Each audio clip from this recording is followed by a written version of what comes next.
Voice of Indonesia. Dari Indonesia untuk dunia. Voice of Indonesia dari Indonesia untuk dunia. Pendengar, berjumpa kembali dalam program Halo Diaspora, kerjasama Voice of Indonesia bersama dengan IDN Global. Setiap minggunya kami memberikan informasi dan bincang-bincang terkait dengan kiprah dan kontribusi diaspora Indonesia di berbagai penjuru dunia. Untuk edisi kali ini, kita akan berbincang-bincang dengan Bapak Haposan Situmorang yang merupakan diaspora Indonesia di Oman. Langsung saja saya sapa Bapak Haposan, apa kabar? Kabar baik, Bu. Selamat pagi. Saya sebenarnya tinggal di Oman, cuman kebetulan sekarang ini sedang cuti. Nah, cuti di Bandung dan sekarang di Medan, kota yang indah. Wah, selamat berlibur dan kembali ke tanah air ya, Pak Haposan ya. Ya. Jadi sudah. Assalamualaikum. Waalaikumsalam. Salam sejahtera, Om Swastiastu buat para diaspora semuanya seluruh dunia dan para pendengar Voice of Indonesia semuanya. Oke. Saya orang. Iya, baik. Terima kasih sudah meminta waktu liburannya ya, Pak Haposan ya. Ini pastinya menjadi satu momen yang ditunggu-tunggu, menjadi diaspora, bisa kembali ke tanah air untuk berlibur, bertemu dengan orang-orang tercinta. Kalau Pak Haposan sendiri memang kalau di Oman sudah lama ya? Sudah 17 tahun, Bu. 17 tahun bersama keluarga dan 3 anak. Wah, seru sekali. Di sana memang kegiatannya bekerja atau? Bekerja, Bu. Nah, bekerja. Boleh diceritakan, Pak, bagaimana untuk awalnya bisa menjadi seorang diaspora di Oman? Oh, terima kasih, Bu. Setelah lulus dari ITB, jurusan elektro tahun 36 tahun yang lalu, puji Tuhan, alhamdulillah saya diterima di salah satu perusahaan minyak service company Schlumberger.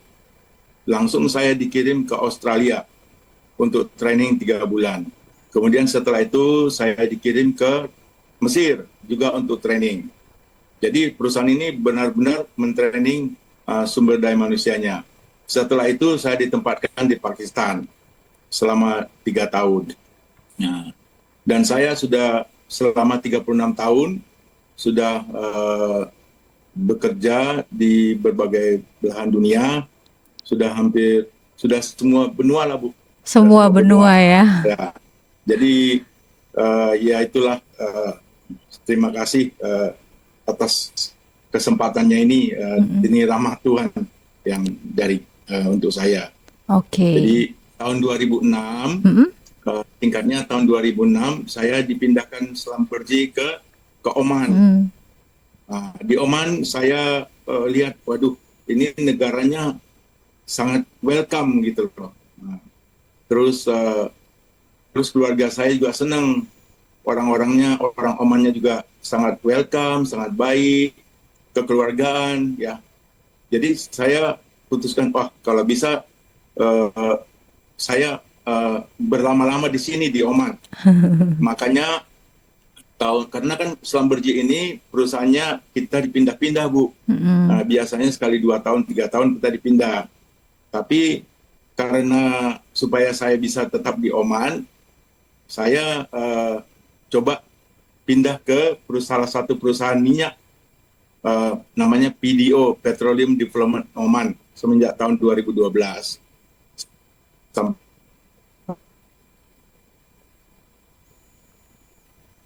2022. Terus tahun 2022 60 tahun, kalau 60 tahun situ udah pensiun, Bu. Kemudian saya pindah ke perusahaan yang lain. Itu Bu kira-kira. Jadi saya tetap tinggal di Oman dengan istri. Dan kebetulan anak saya yang dua anak saya sekarang sedang kuliah di Jerman, dan satu yang paling tua, Olivia, lulusan dari Cambridge University, yang juga tadi SMA-nya di A-levelnya di Oman. Setelah dia lulus dari Cambridge University, langsung diterima di perusahaan minyak Shell di Inggris. Jadi sampai sekarang dia sudah join dengan Shell dan sudah berkeluarga dengan saudara kita warga negara Inggris yang keturunan Filipina. Oh, Begitu Bu kira-kira. mengikuti jejak ayahnya sebagai diaspora ya.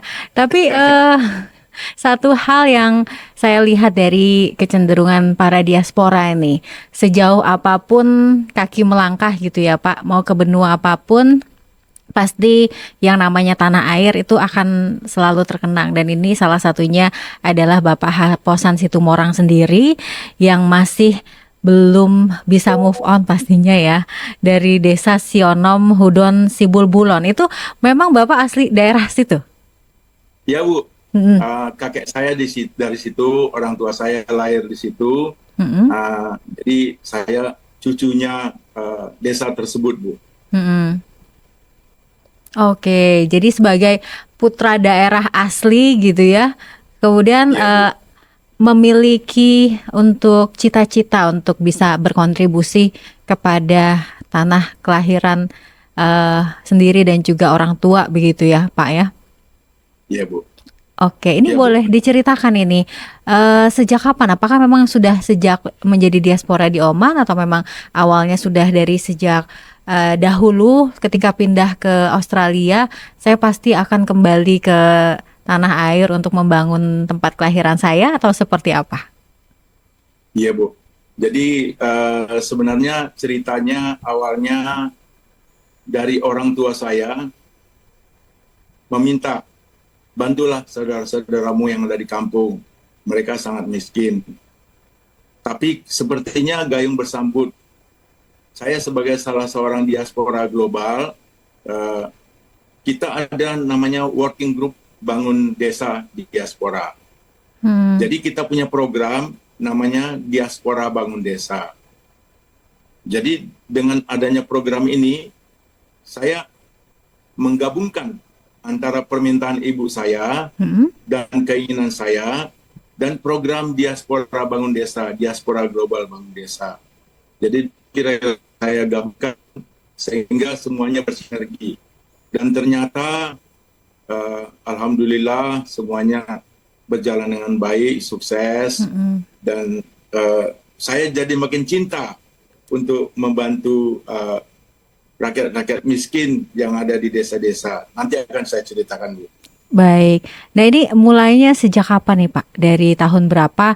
Dan kemudian apa yang Bapak mulai untuk membangun desa? Karena membangun desa itu kan pastinya membutuhkan waktu yang cukup panjang ya. Tidak bisa dalam waktu yang sekejap gitu langsung terlihat kemajuan-kemajuan. Tapi apa yang menurut Bapak waktu itu paling mendesak untuk dilakukan gitu untuk memulai membangun desa ini? Betul sekali, Bu. Jadi dengan program Diaspora Bangun Desa tersebut, saya yang pertama kali saya sebagai seorang yang terbiasa di memanage suatu proyek, ya. Pertama kali yang saya cari adalah karena desa tersebut sebenarnya subur, Bu. Desanya subur, sangat subur. Tapi rakyatnya sangat miskin. Desanya itu kategorinya desa sangat tertinggal, yang level paling bawah. Itu seperti tikus mati dalam lumbung, gitulah kira-kira. Jadi yang pertama kali saya perhatikan adalah bagaimana caranya sebelum kita ngomong macam-macam, bagaimana caranya supaya pendapatan mereka, kesejahteraan mereka meningkat dengan cepat. Kata Ibu tadi memang benar, perlu waktu. Tapi ternyata ini Bu, ya Tuhan juga yang beri berkat ya semuanya. Ternyata ini dalam waktu 6 bulan langsung kelihatan hasilnya, Bu. Jadi yang pertama kali saya kerjakan adalah bagaimana supaya pendapatan mereka naik, yaitu karena saya lihat di situ apapun ditanam sebenarnya subur, yang paling mudah itu adalah jagung. Pertama kali adalah saya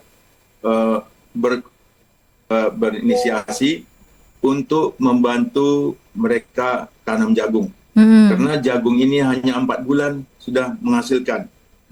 Dan saya sudah buktikan itu di ladang kakek saya. Karena abang sepupu saya namanya Edison Situmorang, anaknya Pak tua saya, anaknya kakak bapak saya, dia juru tani.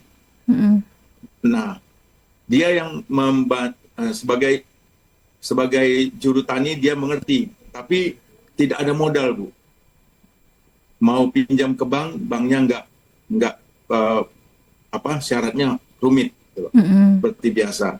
Jadi saya mau memotong ini, saya bukan berarti nanti saya ceritakan sebenarnya bagaimana caranya ya. Jadi saya karena punya abang seorang juru tani, terus saya tanya, Bang, kepala desanya saya pengen orang yang jujur, butuh kepala desa yang jujur, tidak korupsi, dan dedikasi tinggi, ya. Dengan dua modal ini, saya berani, Bu, dan sudah terbukti, saya berani kasih modal, ya. Dan ternyata modal itu kembali, Bu, dalam 6 bulan kembali. Jadi itu jangan dari khawatir. modalnya dari Bapak sendiri gitu? Iya, modalnya, ya. Kalau boleh tahu di awalnya itu berapa harus memberikan modal, Pak, untuk bisa membuat? Karena 1 hektar kira-kira 8 sampai 10 juta, ya. Tapi saya tidak kasih uang petaninya, Bu. Tidak kasih uang. Nah, 8 sampai 10 juta, jadi saya mau bantu 10 hektar. Jadi saya bantu 10 hektar, jadi saya kirim 100 juta, tapi kita tidak mau kasih uang ke petani. Dalam bentuk bibit? Melalui abang saya, ya. Yang melalui abang saya itu, abang saya mengatur kapan dikasih bibit, kapan dikasih pupuk, kapan dikasih pestisida. Jadi karena abang saya tahu waktunya, jadi tidak dikasih uang. Kalau dikasih uang mungkin seperti cerita-cerita bakalan enggak jelas, tidak efektif ya. Nah, tidak efektif. Ternyata ini program pertama, mulainya ditanam 10 hektar 6 April 2022. Dan alhamdulillah bersambut di penanaman pertama oleh Kepala Dinas Kabupaten Humbang Hasundutan. Jadi saya, waduh, ini berarti kepala dinasnya sangat menyambut baik, ya. Nah, jadi tanam pertama 6 April 2022 tahun lalu, setelah 1,5 bulan kemudian, kelihatan itu hasil tanamannya sangat subur, karena desa saya subur. Tapi lebih subur daripada yang sebelum-sebelumnya. Makanya orang-orang yang petani-petani lain yang mampu jadi ikut program. Jadi mereka datang ke abang saya minta pengarahan. Jadi mereka ikut membeli bibitnya, ikut program diasporanya. Gitu. Dan salah satu yang paling saya senangi, Bu, ya, apa perubahan yang paling hakiki? Apa Karena tuh, Pak? syaratnya saya penerima bantuan tersebut harus menyiapkan lahannya dulu. Oh, harus punya lahan, jadi harus punya modal. Bukan, harus menyiapkan lahan, harus Lahan. disiapkan, digemburkan, gitu ya. Oh ya. Nah, inilah perubahan yang saya lihat, makanya saya makin semangat, Bu. Kata Pak Kepala Desa, namanya Jumrin Nahampun, Pak Kepala Desa telepon saya, Bang, ini desa kita ini banyak perubahan. Wah, apa itu perubahannya? Katanya, kata Kepala Desa itu, setelah jam 7 pagi, nggak ada lagi orang nongkrong di Lapo. Lapo itu kedai kopi. Iya. Karena apa? Karena mereka berlomba-lomba menyiapkan lahannya untuk dapatkan bantuan. Nah, inilah yang saya senang, Ibu. Jadi dampaknya bagi mereka, mereka sangat positif dan ada perubahan watak. Jadi tidak menghabiskan waktu yang tidak berguna. Nah, impact-nya, jadi banyak yang minta bantuan. Jadi karena saya lihat ada perubahan ini, nggak apa-apalah saya bantu. Nah, jadi saya tambah lagi, kira-kira 20 hektar lagi. Jadi 30 hektar. Tapi efeknya Bu, Luar biasa dengan ya. 30 hektar aja saya bantu. Pak Kepala Desa telepon saya setelah 4 bulan, 4-5 bulan. Wah, kita dapat penghargaan. Penghargaan apa Pak Kades? Desa kita dapat penghargaan karena bisa menanam dalam jangka 5 bulan, bisa tanam jagung 350 hektar. Dan dapat piagam penghargaan dari Bupati Humbang Hasundutan. Wah, Nah, luar biasa sekali ya. ya, yang saya bantu hanya 30 hektar, tapi yang tertanam 350 hektar. 350 Nah, itu hektar. kalau diuangkan, Ya, itu kira-kira 8 M, Bu. 8 miliar. miliar. Luar biasa ya. Jadi dari modalnya itu sudah berlipat ganda, luar biasa, dan yang paling penting mentalitas masyarakatnya juga berubah. Itu sih Pak ya. Iya, Bu. Ya, Bu. Jadi itulah makanya disinilah saya banyak belajar. Ternyata ya saya makin sadar, kita sering mendengar ketahanan pangan. Iya. Kasihlah perhatian ke desa. Di desa ini bisa membantu secara langsung. Jadi nggak perlu pakai prosedur macam-macam gitu lah ya. Jadi inilah yang akan saya kembangkan kemudian Bu untuk berikutnya. Oke, Dan luar biasa. setelah jagung sukses, kita tanam kentang. Kentang. Ini juga sudah sukses ya Pak Sudah untuk kentang. 2 kali panen. Bahkan ada proyek kentang dari kabupaten juga. Terus setelah tanam kentang, cabai. Ya, jadi berlanjut Bu. Oke, ini memang luar biasa ya. Ternyata dampaknya yang tadi sudah disampaikan oleh Pak Haposan ini. Tapi apakah untuk menjaga keberlangsungannya, ini ada tantangannya tersendiri nggak sih Pak? Ya Bu, tantangannya tantangannya bukan di desa itu lagi. Tantangannya bagaimana mensinergikan stakeholder yang lain. Bagaimana mensinergikan, ternyata dengan membantu desa ini, kalau kita lebih sinergi lagi, itu lebih impact-nya lebih besar. Karena saya sendiri aja bisa gitu loh. Iya. Dan memang benar, kita dapat sokongan dari Kemendes, jadi Working Group Bangun Desa. Terima kasih kepada Pak Hila yang memimpin Working Group Bangun Desa dengan Bu Seto, Devi Seto, dan Bu Nira. Dan juga kita dapat bantuan dari Universitas Muhammadiyah Sumatera Utara, Bu. Jadi kita sempat dengan Universitas Muhammadiyah Sumatera Utara kerjasama memasukkan proposal ke Daereka. Bayangkan itu, Bu. Ke Daereka. Ke Daereka kan Ibu tahu ya, itu program Kemendikbud untuk mensinergikan antara desa dengan universitas dan organisasi.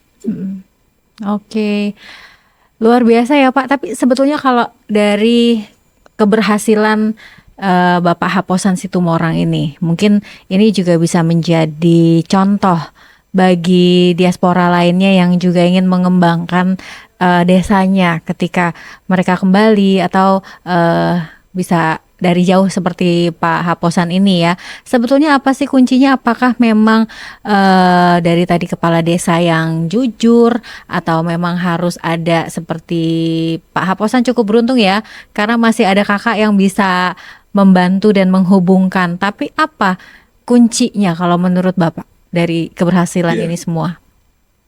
Memang kuncinya adalah nomor satu adalah saya sudah dari pengalaman saya ini, saya simpulkan kuncinya adalah 2 yang paling penting. Focal point yang punya hati. Seperti saya punya hati ke desa, focal point. Jadi kita pasti kalau punya hati ke desa kita kan pasti segala-galanya kita perjuangkan. Tetapi kita tidak memperjuangkan dengan makanya perlu syarat kedua, juru tani dan kepala desa dan aparatnya yang jujur dan transparan dan anti korupsi, tidak korupsi. Nah, Makanya dengan dua-duanya ini jalan, ini jalan Bu. Kan diaspora nggak mau dong uangnya hilang, udah keringat nyari betul, uang, ya kan? betul. Nah, jadi dua-duanya ini jalan, inilah kuncinya Bu. Oke. Nah ini kemudian ada program-program apa lagi Pak yang kedepannya juga akan dicanangkan selain juga di bidang pertanian? Nah, jadi sebenarnya sebelum program ini mulai, Diaspora Bangun Desa membuat desa saya ini, Desa Sionomudon Sibulbulon, desa digital Bu. Oh iya, iya. Makanya kemarin Pak Haposan mengirimkan link websitenya ya. Nah ini menurut saya Iya, juga keren banget nih karena iya, desanya sendiri yang katanya sangat tertinggal dan sangat miskin tapi sudah punya websitenya loh dan dikelola dengan iya, baik ya. iya Bu. Jadi Heeh. itu gratis, gratis dari salah seorang diaspora. Inilah Mm-mm. peran diaspora. Mm-mm. Salah seorang diaspora, Bapak Edi Ridwan, kasih aplikasi gratis. Ada 12.000 desa yang sudah terhubung oleh sistem informasi digital desa ini Bu. Mm-mm. Gratis Bu. Jadi Gratis ya. bayangkan Ibu bisa lihatlah desa sangat tertinggal, Heeh. bisa dia kasih berita-berita langsung posting Mm-mm. langsung online, Yang ya isi kan? ini siapa nih Pak? Yang isi itu adalah aparat kepala desa, Aparat salah kepala seorang kepala desa. desa, ya. Mm-mm. Eh, Mm-mm. Pak itu dia makanya itu yang jadi perlu di training kan. Jadi Mm-mm. makanya kita libatkan perguruan tinggi. Itulah Mm-mm. program saya selanjutnya. Oke. Melibatkan perguruan tinggi, melibatkan teman-teman diaspora yang lain. Mm-mm. Jadi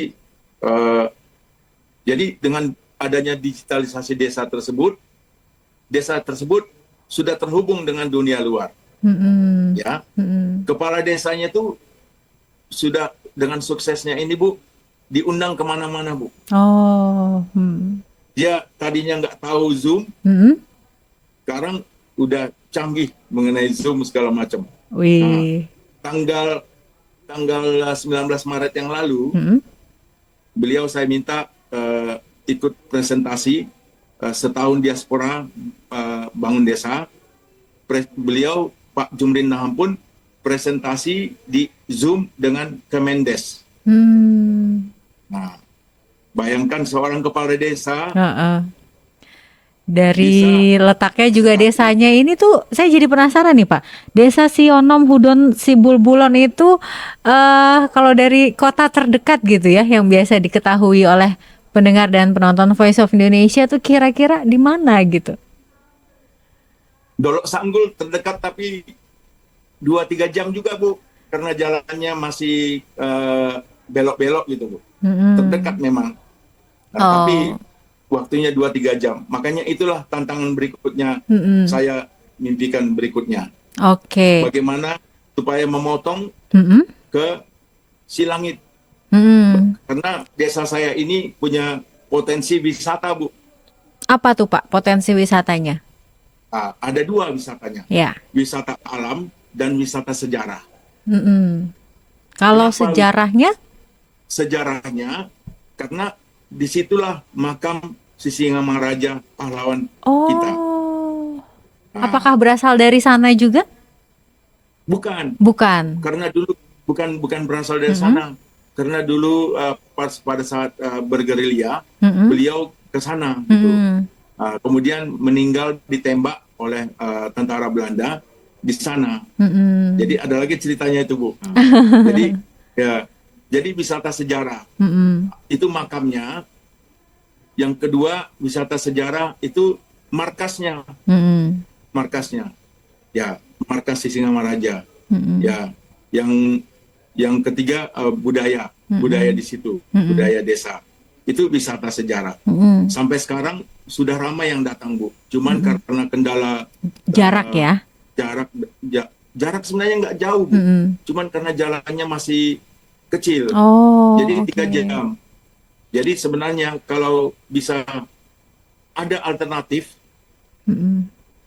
ke Bandara Silangit yang terdekat itu sebenarnya bisa 1 jam.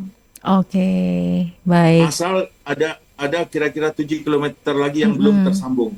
Jadi mudah-mudahan pemerintah Humbang Hasudutan bisa kasih perhatian Amin. ya dengan 7 kilometer ini. Baik. Jadi itu tadi wisata sejarah, wisata alam, karena alamnya memang indah, nature. Ada air mancur Simarpapang. Oh. Nature sekali, Bu. Ya. Jadi benar-benar indah dan alami. Jadi gitulah kira-kira, Bu. Jadi kita sudah buat roadmap. Roadmap kita adalah pertama ekonomi yang untuk meningkatkan ekonomi. Yang kedua yang digitalisasi yang sudah tercapai.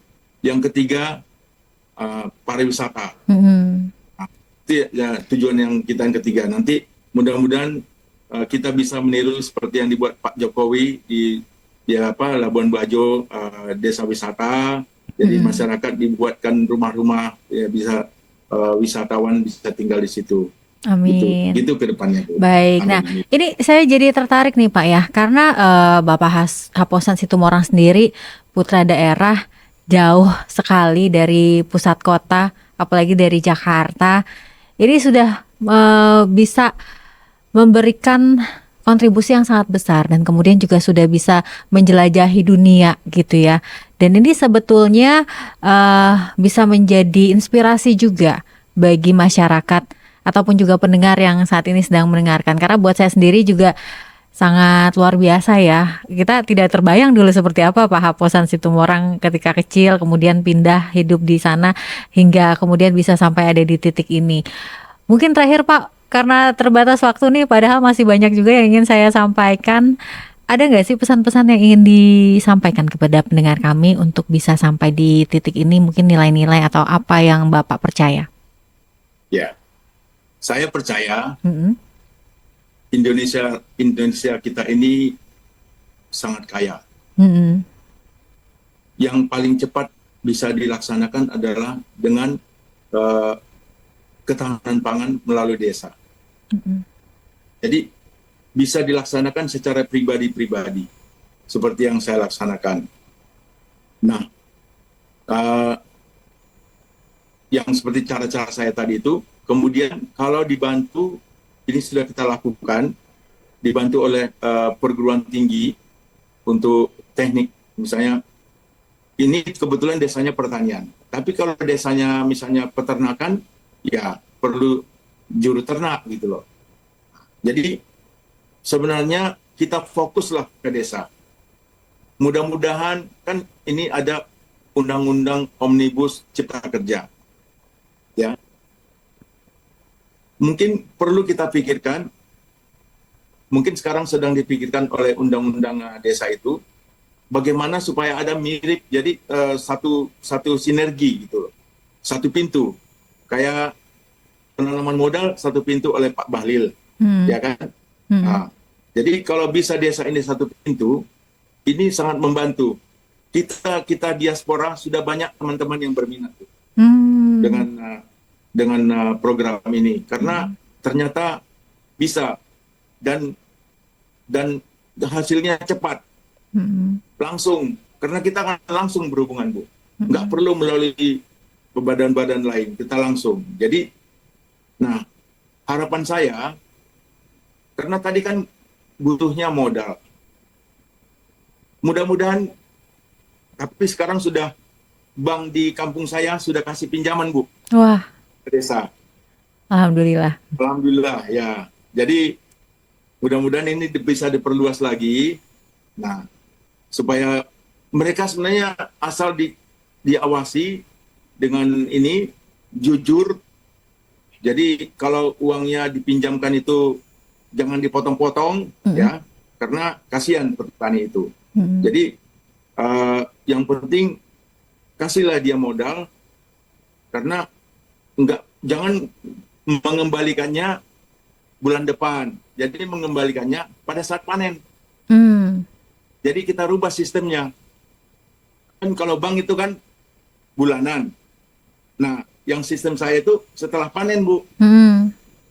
Nah, jadi saya sabarlah, nggak apa-apa kan, toh nggak hilang, Iya. ya kan, nggak hilang.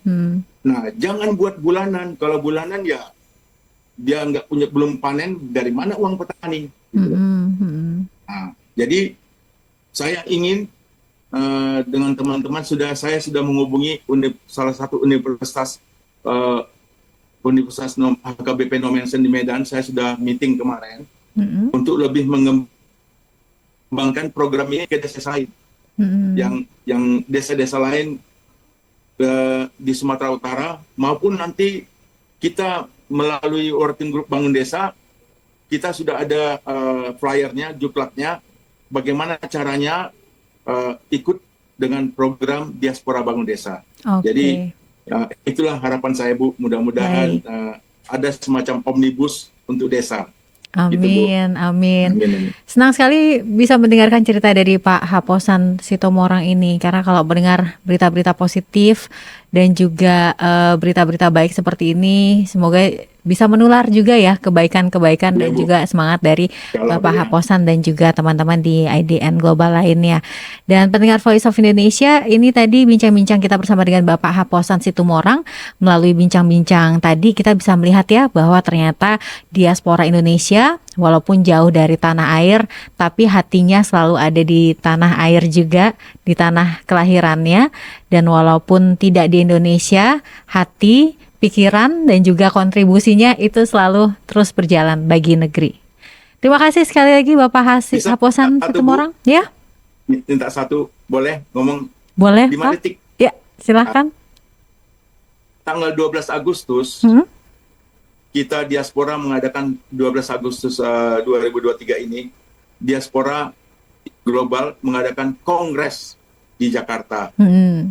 Jadi silakan ikuti kongres tersebut, karena kami sebagai Diaspora Global adalah connecting the dot. Connecting the dot. Jadi kita berusaha dengan potensi yang kita punya, kita mau membangun negara kita, membangun bangsa kita. Jadi silakan datang di acara Kongres Diaspora yang akan diadakan tanggal 12 Agustus. Dan di situ nanti kita bisa diskusi apa yang bisa kita lakukan untuk Indonesia. Nanti diaspora-diaspora dari seluruh dunia juga akan hadir di acara tersebut, Bu. Terima kasih. Pulang kampung ya. Baik, nanti mungkin kita bisa membicarakan lagi terkait dengan kongres yang nanti akan berlangsung di bulan Agustus pada segmen selanjutnya. Terima kasih Pak Haposan, sehat selalu. Semoga nanti kita bisa berjumpa di lain kesempatan. Masih, Bu. Voice of Indonesia, dari Indonesia untuk dunia.